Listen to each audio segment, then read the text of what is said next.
গর্বের বিষয়ে পরিণত হয়েছে।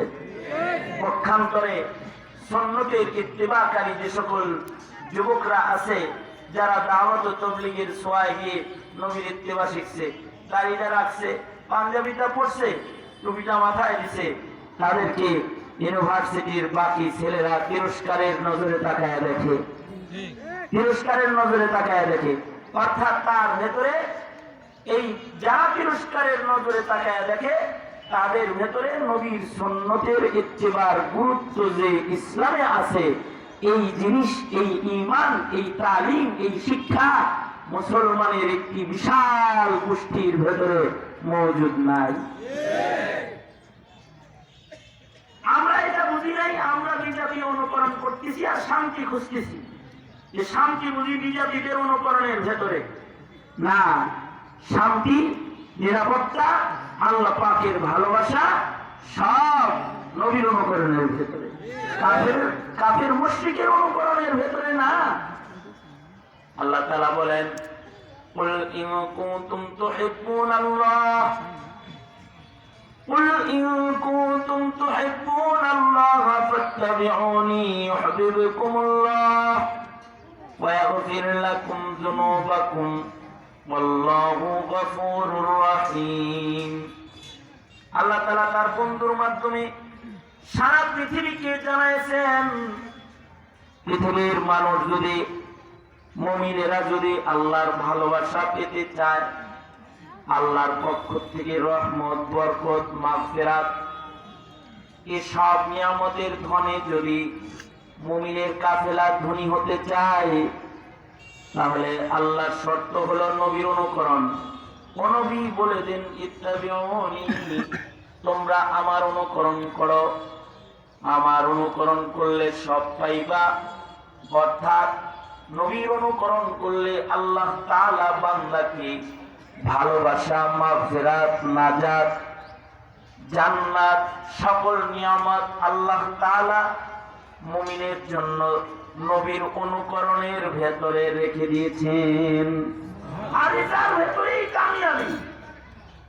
কিন্তু প্রেজেন্ট মুসলমানরা মনে করে যে কামিয়াবি বুঝি বিজাতির অনুকরণের ভেতরে।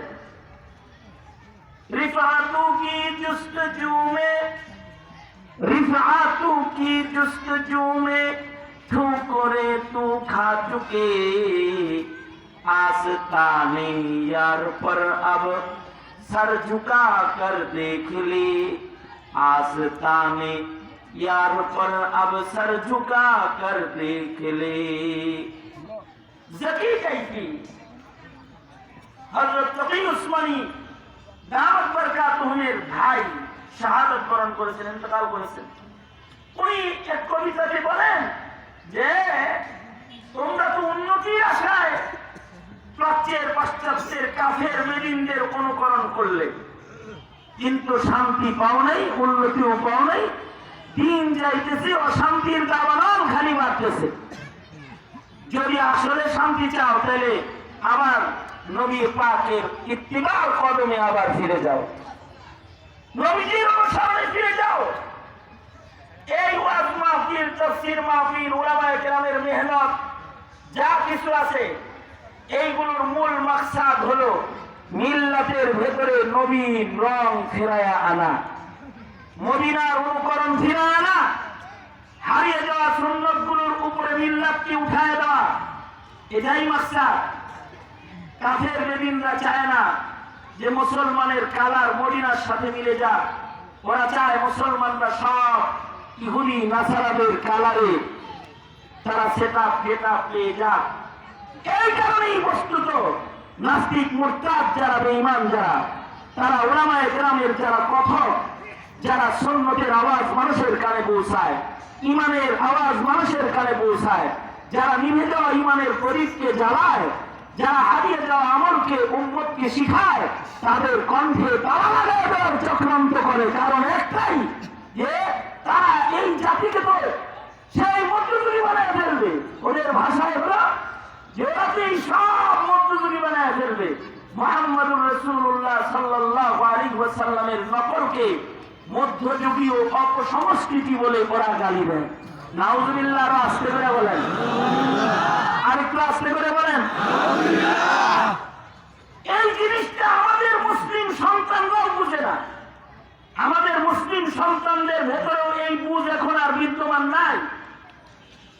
এই কারণে আমাদের যত অধঃপতন, অবশ্য এই বুঝটা সাহাবায়ে কেরামের ভেতরে ছিল। এ কারণে সাহাবায়ে কেরাম আল্লাহর কাছে প্রিয় ছিল। সাহাবীরা খালি হাতে হেঁটে গেছে, আল্লাহ পাক তাদেরকে বিজয়ের মালা গলায় দিছে। আর আমরা সংখ্যায় অনেক আছি, কিন্তু পরাজয়ের গ্লানি দিন দিন আমাদের বেড়েই চলেছে। কারণ হলো আমাদের ভেতরে নবী পাকের ইত্তেবার সেটাপ গেটাপ নাই। এটা হলো সবচেয়ে বড় কারণ, সবচেয়ে বড় কারণ। আর একটা মহামারী হলো আমাদের দেশের মানুষ মনে করে যে যত সাধু সন্ন্যাসী হইতে পারবে, আউল বাউল সেটআপ দিতে পারবে, পাগল জ্ঞান করতে পারবে, সে মারেফত পাওয়া যাবে, নামাজ রোজা রাখবে না। এইটাও মুসলমানদের বিরাট একটা দলের ভেতরে এই মহামারী বিদ্যমান। তারা মনে করে চট আর চটের ভেতরে বুঝি মারেফত। এ কারণে তারা এমন পীর খুঁজে বাইর করার চেষ্টা করে যেখানে গেলে নামাজ রোজা লাগে না, টুপি দাড়ি লাগে না, বরঞ্চ কাপড় খুইলা ল্যাংটা হাতলেও বলে যে কিছু আছে, কিছু আছে। এইটাকেও একদল আছে মারেফত মনে করে। এইটা বুঝি আল্লাহর সাথে মুহাব্বত, আল্লাহর প্রেমে পাগল দেওয়ানা হইছে, মস্ত হয়ে গেছে, এবার সে আল্লাহর সাথে খাতির হয়ে গেছে। এইরকম একটা নোংরা বুঝের মহামারীও আমাদের সমাজে অনেক বড় একটা অংশের ভেতরে এটা বিদ্যমান আছে। অথচ আহলে মারেফত হলো সে যার ভেতরে আহলে সুন্নাত এর রং আছে, অর্থাৎ নবীর ইত্তিবার রং আসলে যার ভেতরে আছে তার ভেতরে আসলে মারেফত আছে। হাকিম মুহাম্মদ থানভী রাহমাতুল্লাহ আলাইহি বলেন, কার ভেতরে মারেফত আছে এটা বুঝবা কেমনে? যার ভেতরে নবীর রং সুন্নাত বেশি পাইবা, মনে করবা বুঝা নিবা যে এর ভেতরে মারেফত আসলে বেশি। তাকমিলে মারেফত হে मोहब्बत रसूलुल्लाह की, तकमील मारिफत है मोहब्बत रसूलुल्लाह की, है बंदगी खुदा की है इताअत रसूलुल्लाह की, है बंदगी खुदा की है इताअत रसूलुल्लाह की। যার ভেতরে নবীজির ইত্তিবা আছে তার ভেতরে আসলে মারিফত আছে। আর যার ভেতরে নবীর ইত্তিবা আছে তার জিন্দেগীর সব কাজ ইত্তিবার কারণে ইবাদত হয়ে যাবে। আর যদি নবীর ইত্তিবা কারোর ইবাদত থেকে ছুটে যায় তার ইবাদত নষ্ট হয়ে যাবে। অর্থাৎ নামাজ পড়েছে কেউ, তার নামাজের ভেতরে সুন্নতের রং নাই, তার নামাজ নামাজ না। অবশ্য বাথরুমের ভেতরে সময় কাটাইছে, কিন্তু তরিকাটা নবীর তরিকায় কাটাইছে। বাথরুমের অবস্থানের সময়টাও ইবাদত হিসেবে আমল নামায় গণনা পড়ে গেছে। সুবহানাল্লাহ বলেন, আওয়াজ করে বলেন সুবহানাল্লাহ। এইটার যে গুরুত্ব আছে, আমিয়ত আছে, এটা এই মিল্লাতের প্রত্যেকটা ফরদে মুমিনকে বোঝানো দরকার যে আমাদের কামিয়াবি এই পথে। সাহাবায়ে কেরাম এটা বুঝেছিলেন বিদায় সাহাবায়ে কেরাম নবীজির হুবহু নকল করেছেন, হুবহু ফটোকপি নকল করেছেন। সাহাবায়ে কেরামের ভেতরে যার ভেতরে নবীর নকল সবচেয়ে বেশি, আল্লাহর কাছে তার দাম বেশি। আহলুস সুন্নাত ওয়াল জামাআর এটা একটা আকীদা যে নবীদের জামাতের ভেতরে আমাদের নবী শ্রেষ্ঠ, আর সকল উম্মতের ভেতরে আবু বকর শ্রেষ্ঠ। এই আকীদাও যদি কেউ না মানে তাইলে সে বেঈমান, তাইলে সে আহলুস সুন্নাত ওয়াল জামাত থেকে খারেজ। যেমন শিয়াদের একটি চক্র আছে যারা আবু বকর ওমরের মর্যাদা মানে না, এরাও কাফের। এরা কি বলেন? এরা কি? ওই যে তারা রওজা আতহারে গিয়ে হযরত আবু বকরের এবং হযরত ওমর রাদিয়াল্লাহু আনহুমার কবরের উপরে তারা থুতু নিক্ষেপ করেছে। নাউযুবিল্লাহ।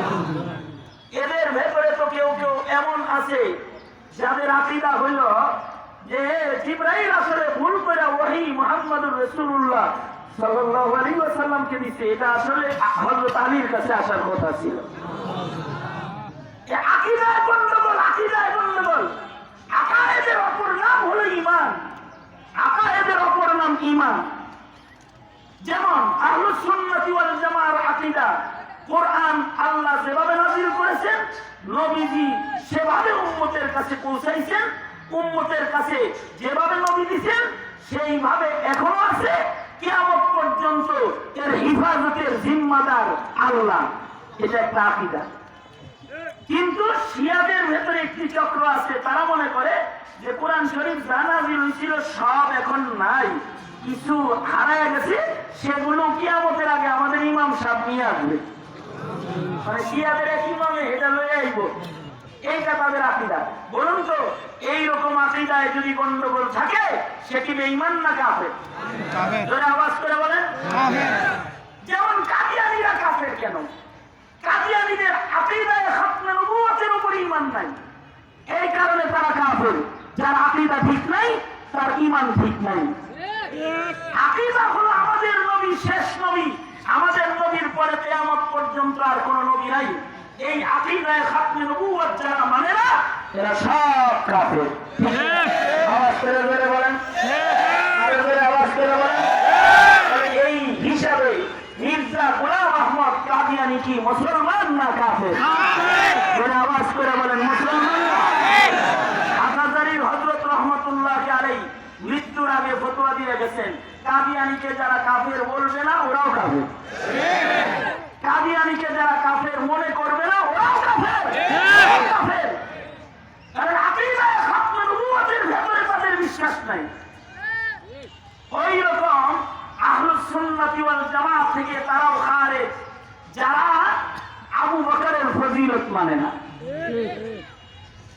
আহলুস সুন্নাতি ওয়াল জামাতের এটা একটা আকীদা, নবীদের জামাতের ভেতরে আমার নবী শ্রেষ্ঠ।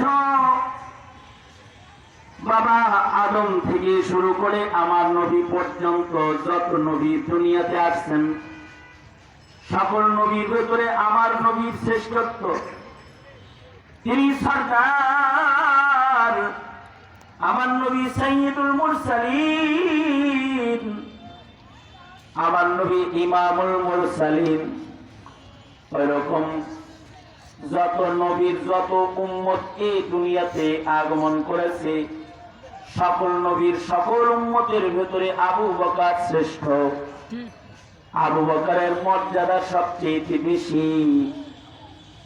আবু বকরকে আল্লাহ তাআলা এত সম্মান হাসরের মাঠেও দান করবেন যে আবু বকরকে আল্লাহর জান্নাতের আটো দরওয়াজা থেকে ডাকা হবে যে আবু বকর আসো, জান্নাতে আসো। জান্নাতের আটো দরওয়াজা থেকে হযরত আবু বকরকে জান্নাতে ডাকবে। আর আল্লাহর রাসূল বলেন, লাউ কুনতু মুত্তাখিযান খলিলান বা'দা রাব্বি লাত্তাখাযতু আবু বকরিন খলিলা। আল্লাহর নবী বলেন যে আল্লাহর পরে দুনিয়াতে যদি কাউকে বন্ধু বানাইতাম তাহলে আবু বকরকে বন্ধু বানাইতাম। আল্লাহু আকবার বলেন। তার মানে আল্লাহর রাসূলের কাছে এই জমিনের মানুষের ভেতরে আবু বকর শ্রেষ্ঠ। আল্লাহর রাসূলের পরে আল্লাহর নবীর কাছে আবু বকর পছন্দের। এই কারণেই নবী পাক যখন অসুস্থ অবস্থায় বিছানায় মরদে মৌতে যখন আল্লাহর রাসূল, তখন নবী আলাইহিস সালাতু ওয়াস সালাম নিজের মুসাল্লায় হযরত আবু বকরকে নিজে ইমাম বানাইছেন। আল্লাহর রাসূল সাল্লাল্লাহু আলাইহি ওয়াসাল্লাম 14 দিন অসুস্থ অবস্থায় বিছানায় পড়েছিলেন। কতদিন? 14 দিন। সফর মাসের শেষ দিকে আল্লাহর রাসূল অসুস্থ হয়েছেন। রবিউল আউয়ালের 12 তারিখে আল্লাহর রাসূল ইন্তেকাল করেছেন। ইন্তেকালের তারিখ যে 12 এতে কোনো ইখতিলাফ নাই, জন্ম তারিখে ইখতিলাফ আছে। সুতরাং 12 তারিখে যারা ঈদ পালন করে আর নবীর জন্মদিন পালন করে তারা সন্দেহজনক ভাবে পালন করে, আর যারা ঈদ পালন করে তারা ইসলামের ভিতরে তাহরিফ করে। ইসলামে ঈদ তো দুইটা, সে তিনটা বানায়। আর জন্মের তারিখ নিয়েও গন্ডগোল আছে মতে, কিন্তু মৃত্যুর তারিখ নিয়ে কোনো গন্ডগোল নাই। নবীজির ইন্তেকাল হলো 12 তারিখে, এতে কোনো গন্ডগোল নাই। যারা এই তারিখে ঈদ পালন করে তারা আসলে নবীর বিদায়ের খুশি পালন করে ইহুদির দালালি করে, খ্রিস্টানদেরকে খুশি করে। নবী আলাইহিস সালাতু ওয়াস সালাম 14 দিন অসুস্থ অবস্থায় ছিলেন। এই 14 দিনের ভেতরে আল্লাহর রাসূল বেশ কিছু নামাজের ইমামতি আল্লাহর নবী করতে পারেন নাই। আল্লাহর নবী হুজরায়ে আয়েশায় অসুস্থ অবস্থায় আছেন, নামাজের ওয়াক্ত হয়ে গেছে, বেলাল আযান দিয়েছে, সাহাবীরা ইন্তজার সরওয়ারে দু আলম নবীর পেছনে তারা নামাজ আদায় করবে, কিন্তু আল্লাহর রাসূলের দেহে এই শক্তি নাই, নবী নামাজ পড়াইলেন। আল্লাহর রাসূল সাল্লাল্লাহু আলাইহি ওয়াসাল্লাম আবু বকরকে নির্দেশ করলেন, আবু বকর নামাজ পড়ায় দাও। তো হযরত আবু বকর নবীর মুসল্লায় দাঁড়ায় নবীর নির্দেশে ইমামতি করলেন। মনে রাখতে হবে, এটাও আল্লাহর রাসূল যেটা মুখ দিয়ে বলেন এটা আল্লাহর রাসূলের নিজের পক্ষ থেকে না, এটাও আল্লাহ পাকের পক্ষ থেকে একটা প্রত্যাদেশ। কারণ নবীজি নিজের থেকে কোনো কিছুই বলেন না, মা ইয়ানতিকু আনিল হাওয়া, আল্লাহর রাসূল নিজের ইচ্ছায় কিছু বলেন না, আল্লাহ যা বলতে বলেন আল্লাহর রাসূল তাই বলেন। নবীজি আবু বকরকে ইমাম বানাচ্ছেন, তার মানে আবু বকরকে নবীর মুসল্লায় কে দাঁড় করাচ্ছেন? জোরে আওয়াজ করে বলেন, কে দাঁড় করাচ্ছেন? আল্লাহ তাআলা দাঁড় করাচ্ছেন।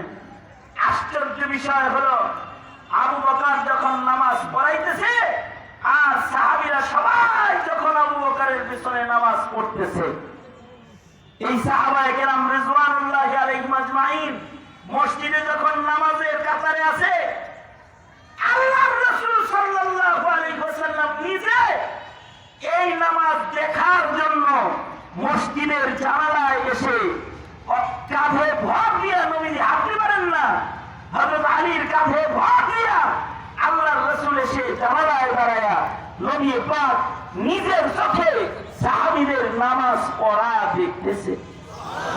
আল্লাহর নবী দেখতেছেন। আল্লাহর রাসূল যখন দাঁড়ায় দাঁড়ায় নামাজ পড়তেছেন, নামাজ দেখতেছেন, আল্লাহর নবী জানালায় দাঁড়ায়, আবু বকর নামাজ পড়াইতেছেন। আল্লাহর রাসূল এই দৃশ্য দেখা কাঁদে দিছেন, আবার আল্লাহর রাসূল হেসে দিছেন। হযরত আয়েশা বলেন, ওগো আল্লাহর নবী, আপনার আশিকদের নামাজ দেখে আপনি কাঁদলেন কেন, হাসলেন কেন? হযরত আয়েশা জিজ্ঞাসা করলে আল্লাহর রাসূল বলে, আয়েশা, আমার আশিকদের সাথে আমি জামাতে নামাজ পড়তে পারতেছি না, বিয়োগ বেদনায় কাঁদলাম, কিন্তু হাসলাম এজন্য একটু পরে যখন আমি আমার আল্লাহর কাছে যাব, আমাকে যদি আল্লাহ তাআলা জিজ্ঞেস করে, ওগো বন্ধু, আপনার সাহাবীদেরকে কি করতে দেখে এসেছেন? সুন্দর একটা দৃশ্য দেখলাম, আল্লাহর কাছে যা বলবো, ওগো আল্লাহ, আমি দেখে আসছি আমার আবু বকর আমার নামাজে দাঁড়ায় নামাজ পড়াইতেছে, আর আমার সাহাবীরা সব আবু বকরের পেছনে মুক্তাদি হয়ে তোমার কদমে পড়ে তোমারে ডাকতেছে আর কাঁদতেছে। ও আয়েশা, এই যে সুন্দর দৃশ্যটা আমি দেখলাম, এইটা আল্লাহর কাছে বলতে পারবো, এই খুশিতে আমি হাসতেছি। আল্লাহর রাসূল যখন দাঁড়ায় দাঁড়ায় দেখতেছেন, সাহাবীরাও বুঝতেছেন যে আল্লাহর নবী আমাদেরকে দেখতেছেন, সাহাবীরাও বুঝতেছেন যে নবীজি জানালায় দাঁড়ায় আমাদের নামাজ দেখতেছে। সাহাবী রিওয়ায়াত করতেছে, এত এটাও বলে, তখন আমার মনটা চাইতেছে নামাজ বাদ দিয়ে আমিও রাসূলকে দেখি, কিন্তু আল্লাহ তাআলা সামনে নামাজে দাঁড়ায় তো চেহারা ঘোরান যাইব না। সালামটা যখন ফিরাইছি, দেখি আল্লাহর রাসূল জানালায় দাঁড়ানো, কিসের সাথে? সাহাবী বলে কান্নাহু ওয়ারাকাতু মুসহাফিন, মনে হয় যেন যে নবীর চেহারাটা কোরআন শরীফের একটা পাতা যেন মসজিদের দিকে তাকায় রয়েছে। কান্নাহু ওয়ারাকাতু মুসহাফিন, কিছু কিছু চেহারা হলো কান্নাহু ওয়ারাকাতু মুসহাফিন, নবীর চেহারা কান্নাহু ওয়ারাকাতু মুসহাফিন। এই কারণে সাহাবীরা যেই ক্ষমতা পায়, নবীর নায়েব যারা তাদের চেহারাও নবীর চেহারার মতন, নবীজির নায়েব যারা তাদের চেহারাও কান্নাহু ওয়ারাকাতু মুসহাফিন।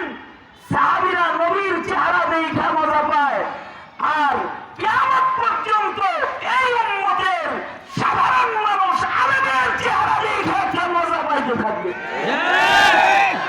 তাছাড়া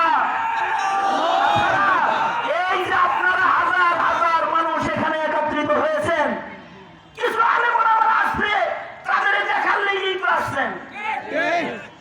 কারণ কি?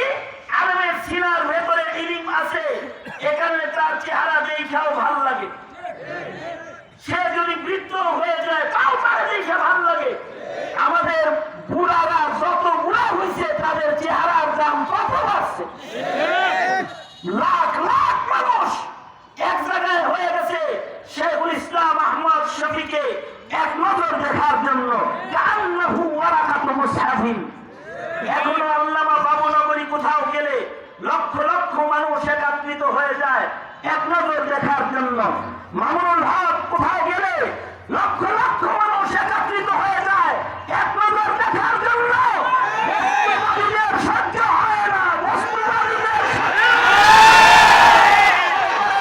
ওরা মনে করে যে আমাদের বয়স হইলে আমাদের অফিস থেকে তাড়ায় যায় রিটায়ার করে।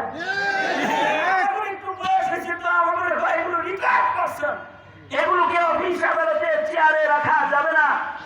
আরো বেশি বয়স হইলে পোলা বানাও খেদায় দেয় বৃদ্ধাশ্রমে।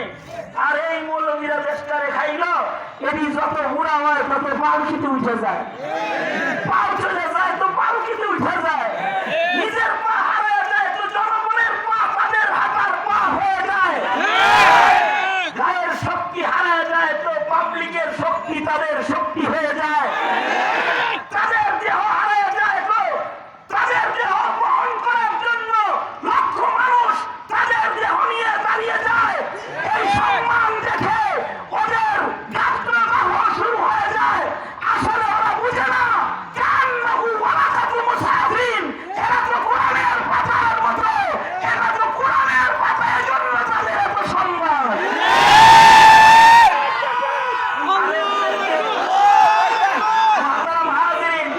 আলেমদেরকে কোরআনের পাতার সাথে তুলনা, কারণ নবীর চেহারাকে কোরআনের পাতার সাথে তুলনা করেছে সাহাবীরা। নবীর চেহারাকে কোরআনের পাতার সাথে তুলনা করেছে কারা? সাহাবীরা। আমি আশ্চর্য হয়ে যাই, আমার 90% বাংলাদেশের ওই সকল অন্ধ, ওই সকল মূর্খদের দিকে যখন তাকাই, যারা এই দেশের ইমানি জনতার ইমান দেখার সুযোগ তারা পায় না, তারা মুসলমানিকদের আসল হাকিকতে নজর দেওয়ার মতো যোগ্যতা তাদের হয় না। তারা মুসলমানের ঘরে জন্মিয়ে নাস্তিক মুরতাদের খাতায় নাম লেখায়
নাই, বালিয়ার হযরত রহমাতুল্লাহ আলাইহি নাই, ওনাদের চেহারার অনুকরণ নিয়ে ওনাদের চেহারে যারা বসে রয়েছে, তারা ইয়াসার আলী, তারা ফয়জুর রহমান, তারা আব্দুল আলিম হুসাইনি,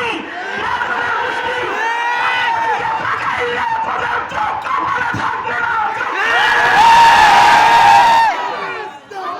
মুহতারাম হাজিরিন, সঙ্গত কারণে আমার যুব সমাজকে বলি, আমার যুব সমাজকে আমি জিজ্ঞাসা করতে চাই, সারাদিন আপনারা বয়ান শুনেছেন, উলামায়ে কেরামের কথা শুনেছেন।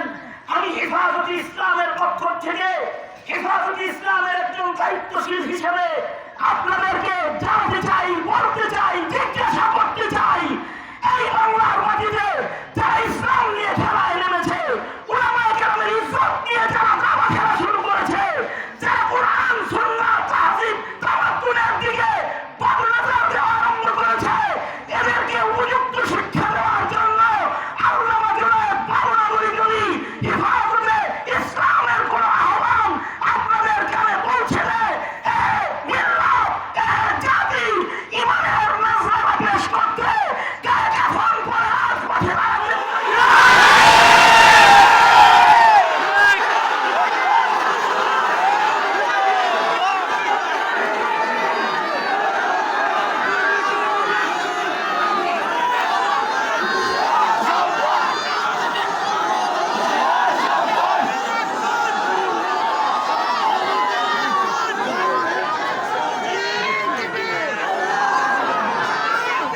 আমরা সরকারের কাছে দাবি জানাবো, এদেশের উলামায়ে কেরাম জঙ্গি নয়, এদেশের উলামায়ে কেরাম মুক্তিযুদ্ধ বিরোধী নয়, এদেশের উলামায়ে কেরাম স্বাধীনতা বিরোধী নয়, এদেশের উলামায়ে কেরাম বঙ্গবন্ধুর ইজ্জতে আক্রমণকারী নয়, এদেশের উলামায়ে কেরাম লাল সবুজের পতাকার পাহারাদার, উলামায়ে কেরাম ইসলামের পাহারাদার, এদেশের উলামায়ে কেরাম বঙ্গবন্ধুর ইজ্জতের পাহারাদার, উলামায়ে কেরাম এ মাটি আর মানুষের সবচেয়ে ঘনিষ্ঠজন।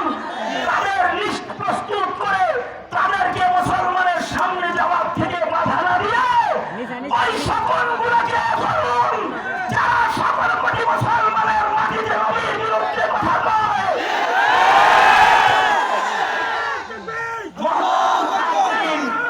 মুহতারাম হাজিরিন, সময় কম, আমাকে কিছু বলতে দেন।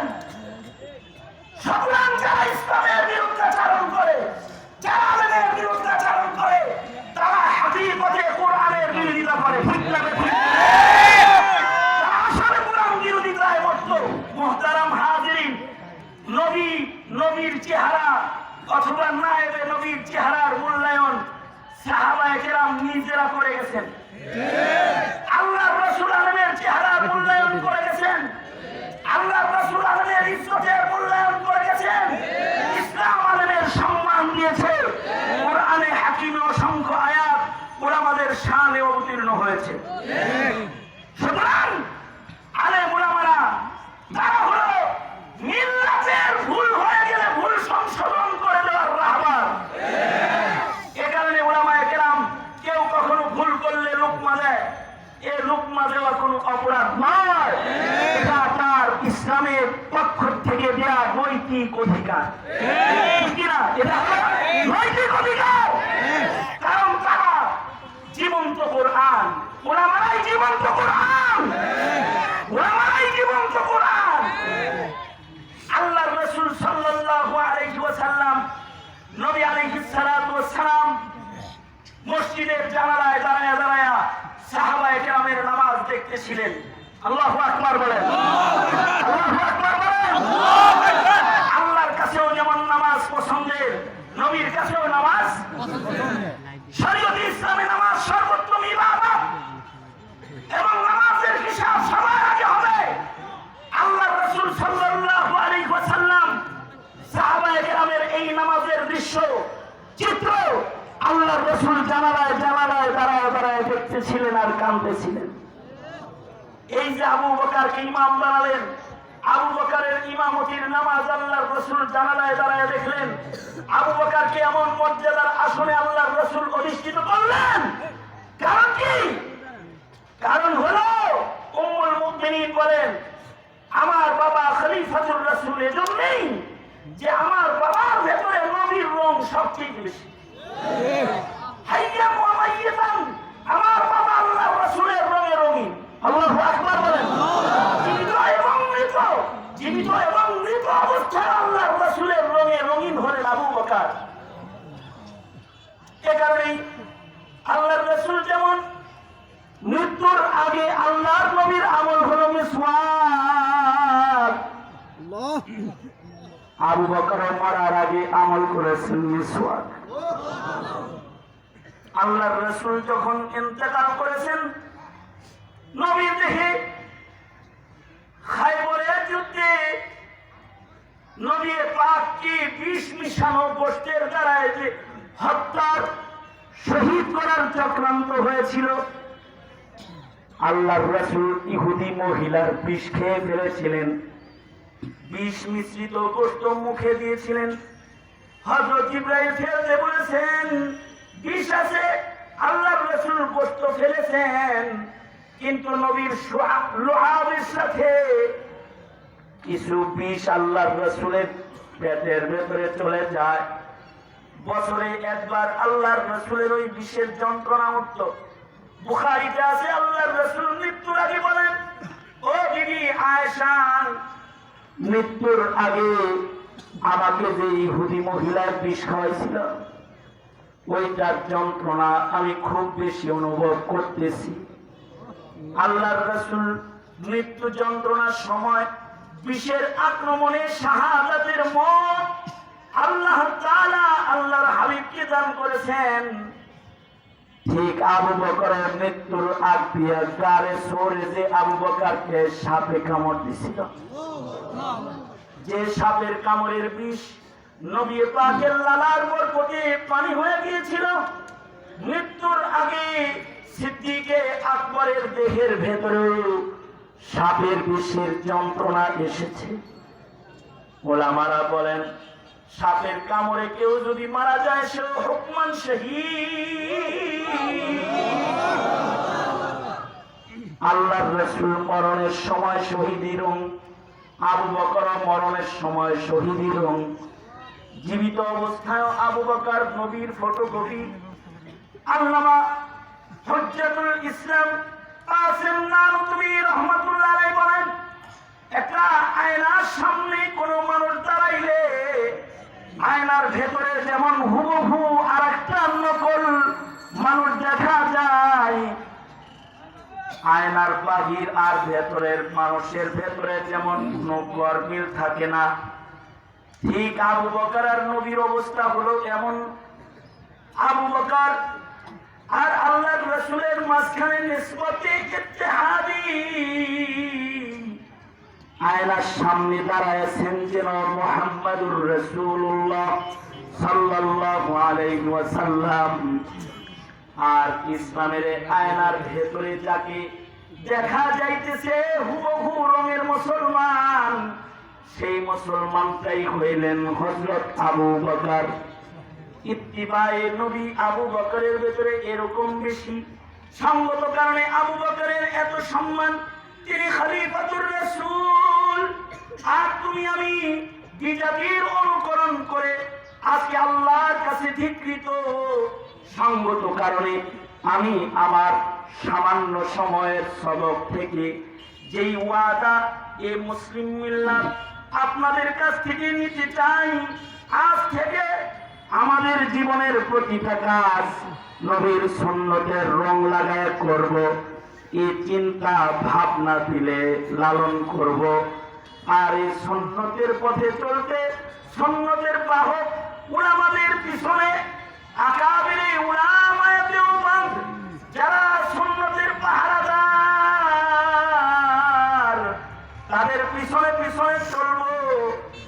হিদায়াতের রাজপথে থাকতে আলেম ওলামাদের সাথে ভালোবাসা রাখবো, সুন্নত দিয়ে নিজেকে গড়ব। তাহলে আমরা আল্লাহর ভাষ্য মতে নবীদের সাথে, সিদ্দিকদের সাথে, শহীদদের সাথে, ওলিদের সাথে আল্লাহর জান্নাতে থাকবো। আল্লাহ তাআলা বলেন, ওয়া মান ইউতিইল্লাহ ওয়ার রাসূল ওয়া মান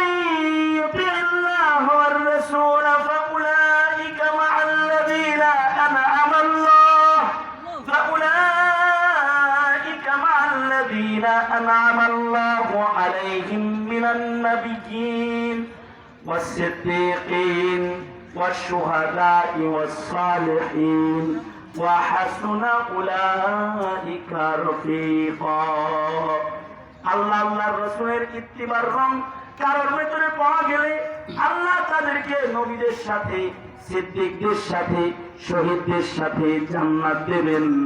তাই আমরা মুনাজাতের পূর্বে এই ওয়াদা করতে পারি তো মত পর্যন্ত নবীর রং ধারণের মেহনত করব ইনশাআল্লাহ।